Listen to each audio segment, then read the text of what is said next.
పులివెందుల ఒంటిమిట్టలో జరిగిన జెడ్పీటీసీ ఉప ఎన్నికపై ఎల్లో మీడియాలో వచ్చిన వార్తలపై తీవ్ర స్థాయిలో మండిపడ్డారు ఎంపీ వైఎస్ అవినాష్ రెడ్డి. నిజమైన ఓటర్లను ఓట్లు వేయనీయకుండా దొంగ ఓటర్లతో ఓట్లు వేయించుకున్నారని దీన్ని ఎలక్షన్ అంటారా అంటూ నిలదీశారు. ఇది అనైతిక ఎలక్షన్ అని అన్నారు. ఇవాళ జరుగుతా ఉన్న దొంగ ఓట్ల లెక్కింపు ప్రక్రియ మరి ఈరోజు ఈనాడు పత్రిక ఒకసారి ఉదయాన్నే చూస్తే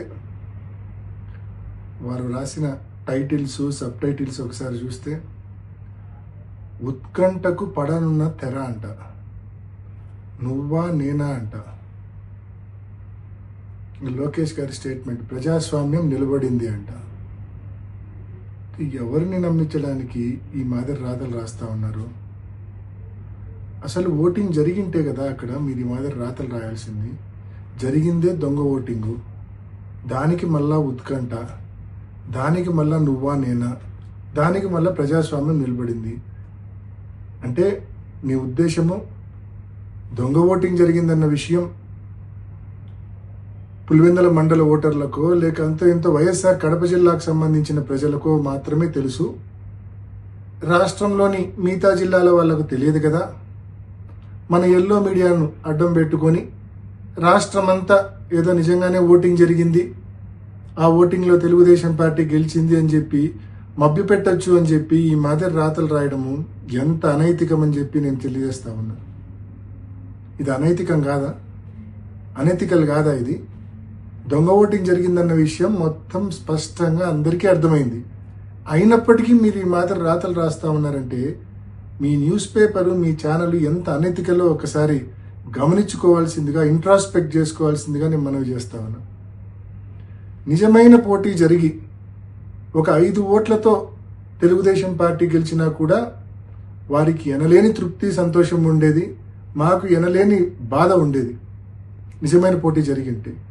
కానీ ఈ మాదిరి పోలీసుల సంపూర్ణ సహాయ సహకారాలతో వేలాది మంది తెలుగుదేశం పార్టీ కార్యకర్తలను ఈ 15 బూతుల దగ్గర పెట్టి, బూతులు ఎదురుగానే వాళ్ళని పెట్టి మా పోలింగ్ ఏజెంట్లు లోపలికి పోకుండా అడ్డుకొని ఏజెంట్ ఫారాలు చించి నిజమైన ఓటర్లు లోపలికి పోకుండా వాళ్ళ దగ్గర బలవంతంగా ఓటర్ స్లిప్పులు లాక్కొని లోపలికి వెళ్ళి దొంగ ఓట్లు వేసి మరి ఈ మాదిరి జరిగిన దాన్ని ఎలక్షన్ అంటారా?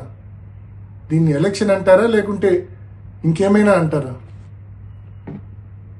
మీరు గెలిచినామని చెప్పి మీరు అనుకోవాల్సిందే తప్ప ప్రజలు అనుకునే పరిస్థితే లేదు. ఎందుకంటే పాపం ప్రజలు ఓట్లు వేసింటే కదా మీరు గెలిచినామని కేవలం మీరు అనుకోవాల్సిందే. మీ దొంగ ఓటర్లు కూడా కనీసం మీరు గెలిచినారనుకోరు, ఎందుకంటే వాళ్ళతోనే మీరు దొంగ ఓట్లు వేయించారు కాబట్టి. పులివెందుల మండల ఓటర్లు అసలే అనుకోరు, ఎందుకంటే వాళ్ళతో ఓటే వేయించలేదు కాబట్టి ప్రతిపక్ష పార్టీకి సంబంధించిన పోలింగ్ ఏజెంట్లను లోనికి రానివ్వకుండా, అదేవిధంగా నిజమైన ఓటర్లను లోనికి రానివ్వకుండా చేసుకున్న దాన్ని పోలింగ్ అంటారా? ఓటింగ్ అంటారా? దీన్ని ఎలక్షన్ అంటారా? సో దీన్ని ఎలక్షన్ అంటారా లేదా అనే విషయాన్ని నేను మీ విజ్ఞతకే వదిలేస్తా ఉన్నా.